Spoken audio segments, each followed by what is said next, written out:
Well, that wasn't quite what I was expecting.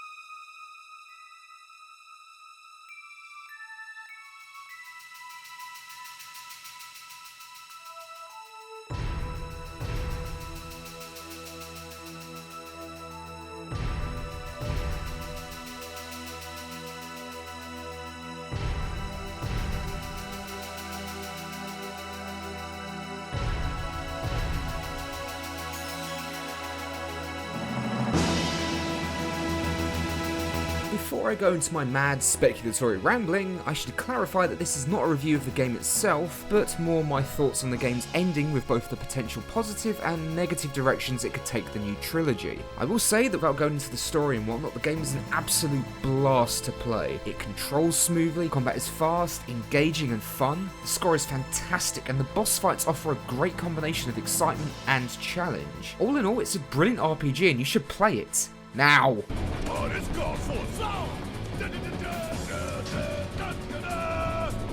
And with that out of the way...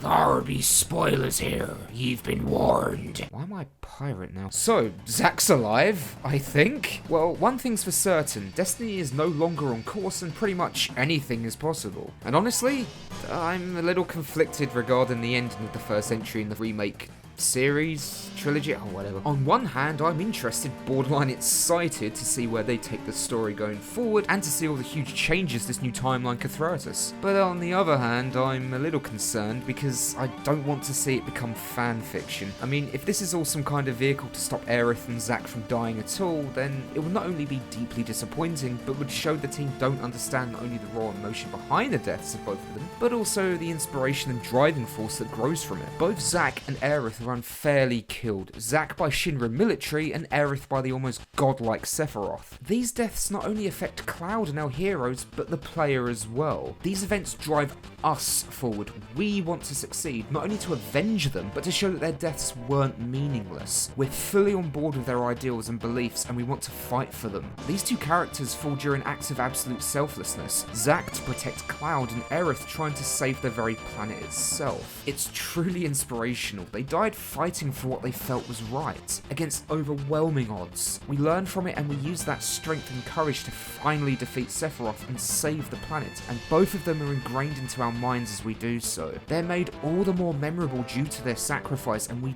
deeply miss them. Aerith herself was designed as essentially the designated healer, so you feel her absence twofold. It's wonderful design, and I wish more games had the courage to pull that off, as it feels like a punch in the gut. It feels like you've been punched in the stomach. When I was a wee lad, Sephiroth was intimidating solely because he was clearly the big bad guy with a big old sword. But when he killed Aerith, I didn't fear him anymore, I hated him. And I was all the more driven to stop him. Additionally, playing through Crisis Core and seeing the story of Zack reach its tragic end made me hate Shinra even more as well. So here's hoping that they have something good up their sleeves and don't rob this trilogy of some genuine emotion. Don't let it be for nothing. If the further entries just allow a full rewrite where everyone lives happily ever after, then there's no threat, no danger and no risk, as we can just change everything. For example, whenever a form of entertainment introduces a magic revive MacGuffin, the stakes just vanish sometimes. Dragon Ball Z is a great example. Originally, the Dragon Balls could only bring back a person to life once, which led to a great moment early in the show when characters that had been revived once before died again. They were gone. They were gone. So the characters went and found more on an alien planet. And then later they made new balls that basically reset everything. Instead of feeling impact when a character was killed, we just shrugged it off because we knew they'd come back. That's what I hope this series doesn't descend into. Realistically, I very much want them to do something fresh and unique, but nothing too out there. Let's not forget the absolute clusterfuck the Kingdom Hearts series became. Kingdom Hearts 3 was all kinds of confusing, and that's coming from a person that played a majority of the games. I shouldn't have to delve into a wiki online just to understand why minor character A is suddenly important. A character who pretty much ups and vanishes never to be seen again. And don't get me started on those characters from a game only released in Japan. Only released in Japan! The world of Final Fantasy VII needs to steer clear of any multi-universe nonsense. Sure, you can change the course of history in this one timeline, that's fine, but we don't suddenly need rips opening up to different versions constantly, with one that contains a universe where Cloud's hair is blue and Zack is a crusty old man. And we certainly don't need a Xehanort situation with multiple Sephiroths. It'll water him down and it'll just be inherently silly. That's even if he's the big bad by the end of the series. Who knows what's in store? Oh, and one more thing. Please, please, please don't go the lame route of just making Zack the villain now. Because that's just uncreative and lazy. Screw that! Now that the cynical thoughts are out of the way, let's look at some positives. Because there's serious potential here. One thing we all knew going in was that Square Enix had fleshed out Midgar and, well, yeah, they really did. Don't get me wrong, I liked Midgar in the original, but now this feels like a real living and breathing city, both above and below the plates. We see more locations, we see more people in general, and it's small touches like that that really add to the game world. So, imagine what they could do for the rest of the world. Will we spend more time in Calm, Costa del Sol, or the Golden Saucer? You know, I never had a problem with the saucer itself, it's just that bloody music got ingrained into my memory. Just hearing it playing on the radio in the remake stopped me in my tracks. I can never escape the terror. But there's the possibility that we'll have new reasons to visit these locations, and potentially in a different order than before. They might even throw in all new locations as well, just like the first entry in the series. They did a good job of allowing us to get to know Biggs, Wedge and Jesse better. Sure, it was shocking when they died originally, but in the remake it was more of a sucker punch. Wall Market is often remembered as the part of the game that sees Cloud dressing up in women's clothing, but now it really felt alive. And that's only the characters we've met so far.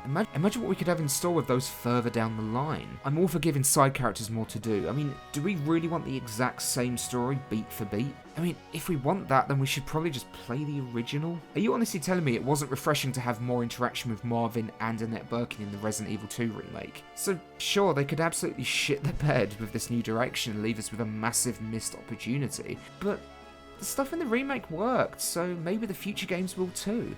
Let's be honest, we're all genuinely looking forward to seeing Reg trying to walk around in a sailor's uniform. If you say otherwise, then you're either lying or you've been replaced by a pod person.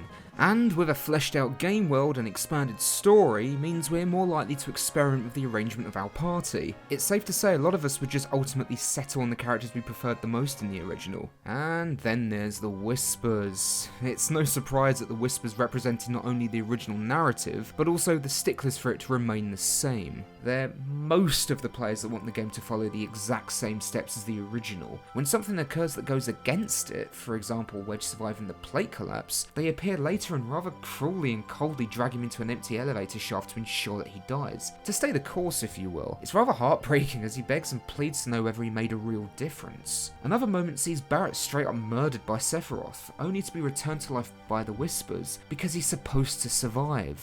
They're not villains as such, but they bind our heroes and force them to adhere to how it's supposed to be.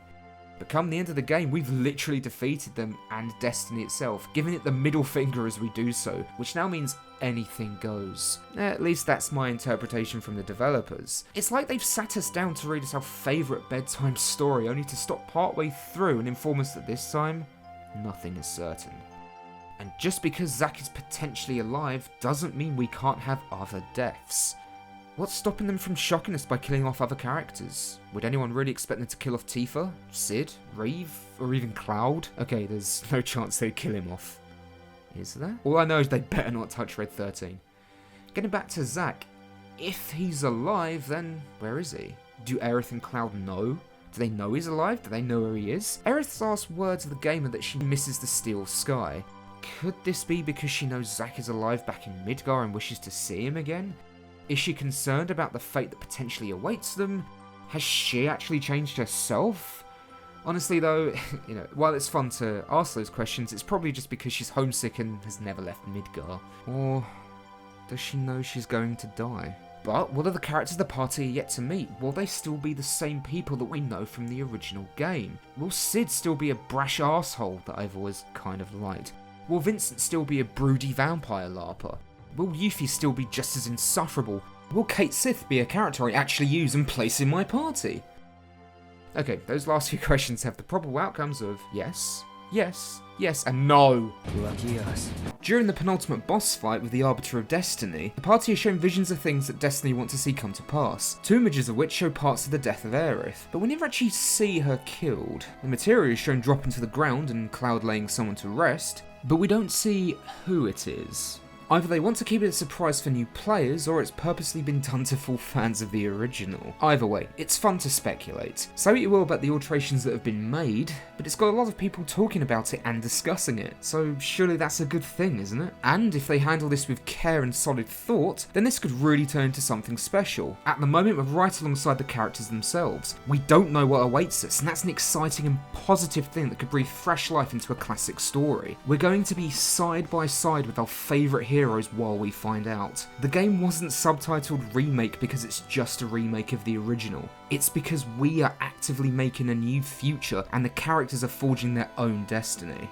Let us defy destiny. Together. Cloud, there's still so much to be done.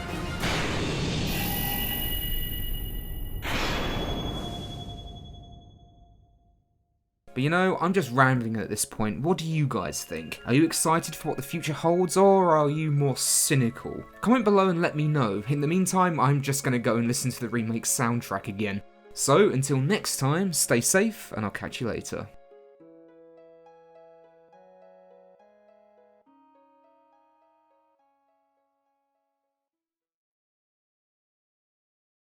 Rufus Shinra's trench coat looks stupid.